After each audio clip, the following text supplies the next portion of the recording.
Well, hey there, Mama, and welcome back to the Moms Overcoming Overwhelm podcast, episode number 176. I'm Emily McDermott, and I'm here beside you on this journey as we work together to declutter your home, head, and heart. Today's episode actually came from one of the members of my Facebook group. It is a free group. If you want to join us, you can go over to tinyurl.com/moms overcoming overwhelm. We are currently in the midst of a 5-day reset challenge, which has to do with tidying and keeping one area tidy for a full 5 days, which is a lot harder than you would think. And that is the inspiration a little bit for what today's topic is. Actually, it is a pain point that one of the members shared in the group. She feels like she is tidying up all the time, that from sun up to sundown, she is always cleaning up after other people. And if you feel the same way, then I am happy to share today 3 steps to get off the tidy up hamster wheel. So, what do you say? Grab that notebook and pen, and let's dive into today's episode. Okay, so this feedback came, like I said, from one of the members of the Facebook group. We have a couple of community chats. One of them has to do with accountability for our decluttering challenges, and the other one is where just you can share what you're struggling with. So that's where she shared this. She says, I'm fighting so hard for a peaceful home that is clear of clutter. My mind can't handle the mess. It doesn't seem to matter how much I take out and how constantly I do tidy-ups. We do the entire living space, kitchen, dining, living room on a daily basis, if not multiple times a day. But the mess keeps exploding, and I feel like I'm doing nothing but tidying up from sunrise to sunset. My kids go to bed, and I keep cleaning until I have to go to bed. But day to day, I have to do it over and over again. It feels like no progress. Well, first of all, I appreciate the vulnerability of sharing that with us. And also, the first thing I let her know is that you are not alone. You are not alone. We have all felt that way. I feel that way sometimes. I'm like, does anyone see what I see? It doesn't seem that way. So I'm really excited to share these 3 steps with you that you can hopefully use to get you off of that tidy up hamster wheel. So the first step is that we have to stop the inflow. Okay. So she was mentioning about how it's like constant feeling of tidying up and also like decluttering. And as long as we are changing, and our kids are, of course, always changing, there's going to be some decluttering that's going to need to be done because kids grow out of stuff. You know, they have toys and games that they no longer play with anymore because they're getting older. We might change as far as like the clothes that we're wearing if our bodies change or our hobbies change, all of these different things. So some decluttering is inevitable, but what is really impactful is to figure out what is coming in. So imagine that it's your kids' bath time and you turn the water on full flow. And then it's like, no, Mom, I have enough water, but you can't turn off the flow. And you're frantically taking a bucket and you're trying to get the extra water out of the tub. That's sort of like what it is when we don't turn off the inflow of what's coming into our house. And then we're frantically decluttering, trying to get out from under the mess. So this does require some intention and some tracking to figure out maybe just for a week or 2 weeks what is coming into your house and whether it's a necessity or a non-necessity. And this also includes not only what you are paying for, but what you might be getting for free. So if you find that your weakness is hand-me-downs or things that are free that you may not need, then that would be something to note.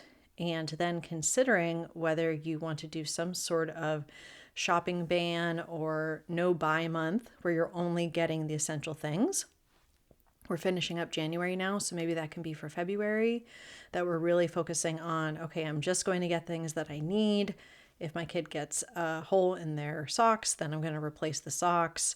Obviously, food, toiletries, those types of things are essential, but otherwise I'm not getting those non-essential things. The reason we want to do that is because we cannot focus on what is already in our home if stuff keeps coming in and in and in. And this is not just from us, it's also from our spouse, from our kids, really paying attention. What is coming across the threshold of our front door? Okay, so that is step number one, to stop the inflow so that we can breathe and actually assess what we already have. So the second step is to do that assessment, but also to contain the current volume that we have. And I've mentioned Dana K. White's container concept the entire time I've had this podcast for over 2 years.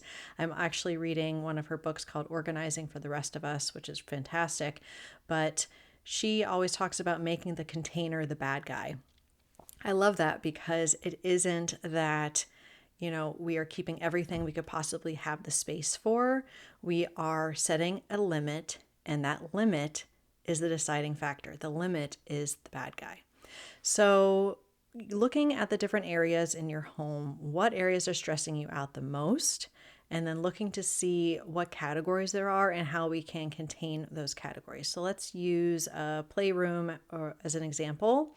So let's say you have Legos and Hot Wheels and stuffed animals and dress-up clothes and all these different categories. You want to set the limit of whatever container you're using, the box, the bin, etc., based upon how important that thing is to you and how much value that it has. And I'll get into that a little bit more in just a minute. But once you've kind of set a limit that seems to make sense based upon what it is, then you're going to start with the things that you love and use the most. Play that love, like, maybe, no game, right? And once you get to those maybes, the things you're not sure about, if you really can't make a decision, then you can use an out of sight, out of mind bin. And this is how we experiment with less without having the cognitive load and the decision fatigue of, oh my gosh, I have to make this decision right now. This is too hard.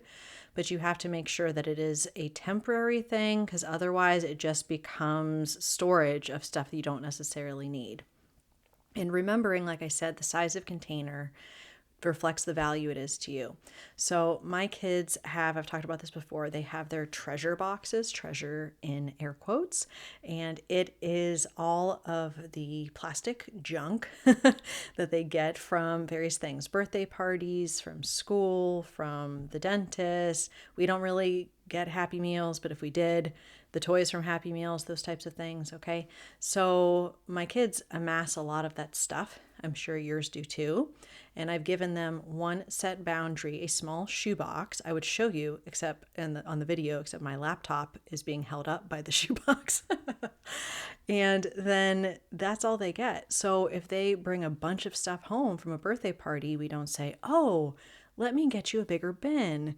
Let me get you a huge tub for all this plastic crap. No, because the value is not there. It's not what we want to be taking up the space. We want the space to be taken up with the toys that they play with all the time. We want them to be able to have room to play. We want them to be able to have their beds and their dressers and the things that are necessary. So we want to contain based upon the value of what that is to us and to our loved ones. So that is step number 2. All right, so step number 3 is to incorporate habits into all of this, because it might feel right now like you are the only one that cares about the mess. And guess what? You might be. You might be the only one that cares. And the problem is we can't force people to care. As much as we would like to, we can't force people to care about the things that we care about. However, we can make it an expectation that people take responsibility for living in a home and being part of a family team. So this is something, if you are married, you want to talk to your spouse or your partner about it, and to be like, okay, we need to be on the same page about the expectations about how this home is maintained and how it is managed, and get on the same page with them. And then once you do, then you can introduce this to your kids. And the thing that's always been the most successful for me is to do some sort of if-then kind of habit stack. So if you do this not so fun thing, cleaning up, then you get to watch the show. if you do your morning routine where you make sure that your bed is made and everything is tidy and you put the laundry in the laundry basket, then you get to do your tablet before school. So it's just not like, oh, we can just kind of do the fun things whenever we want. There needs to be some sort of incentive or pause for that. And that's a great way to incorporate it. One of the other tips that I love, this came from Lisa Lazat, who was back, I believe it's episode 35.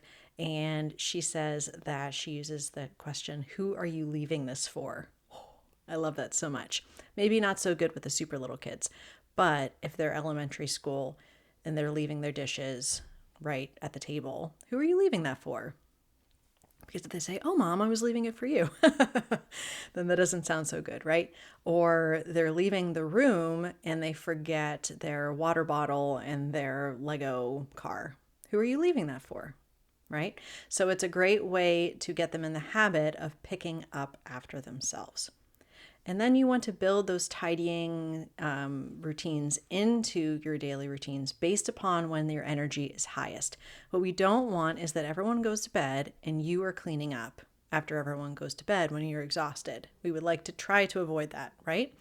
So we're going to look earlier in the day. Okay, so when the kids come home from school, maybe they have their snack because if they're anything like my kids, they're hangry. And then after they have the snack, what are we going to do? Well, perhaps before we watch the show, do the tablet, have the fun time, we're going to make sure that the backpacks are emptied out, the papers are put where they need to be reviewed, and then the fun thing can happen, because that's better than trying to do that at the end of the night when they're tired and ready for bed, right? So those are just a couple of tips that I hope that will help you if you feel like you are constantly tidying up. It does take time.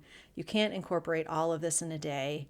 I would recommend starting with the first one, being able to master that hopefully after 2 to 3 weeks of understanding, okay, what's coming in. Then for containing the current volume, finding the area or areas in your home that are stressing you out the most, setting limits around those things to kind of contain what you currently have in your home. And then the implementing the habits, it does take time. It does take repetition. It takes reminders of why are we doing this? Why is it important that we pick up after ourselves?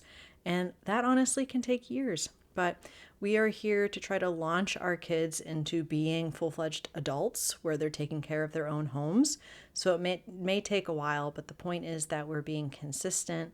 We're explaining why it's important and helping them to build those habits. So I hope that that was helpful to you. Remember to join the Facebook group at tinyurl.com/moms overcoming overwhelm. And otherwise, I hope you have a great week and I'll see you next Thursday. Bye for now.